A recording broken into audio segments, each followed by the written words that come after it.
Seorang cucu mengungkap kebiasaan sang nenek yang menonton televisi pukul 3 pagi. Kisah itu diunggah oleh akun TikTok @zalfamri Sabtu 25 September 2021. Video tersebut menjadi viral dan telah ditonton hingga 1 juta kali. Dalam unggahannya, pemilik akun mengaku sering mendengar suara pada pukul 3 pagi. Pada waktu itu ternyata sang nenek sedang menonton TV sendirian. Nenek tersebut pun tetap menatap layar TV miliknya meski tak ada gambar. Seorang cucu mengungkap kebiasaan sang nenek yang menonton televisi pukul 3 pagi. Kisah viral ini diunggah oleh sang cucu Zalfa Humaira 22 tahun. Gadis asal Jakarta ini merekam videonya pada Rabu 8 September 2021 lalu.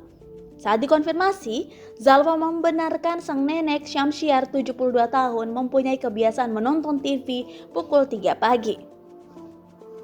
Setelah makan sahur, neneknya terbiasa untuk menonton TV. Iya, biasanya kalau setiap sahur puasa sunnah gitu, ujarnya dilansir dari tribunnews.com Minggu 10 Oktober 2021.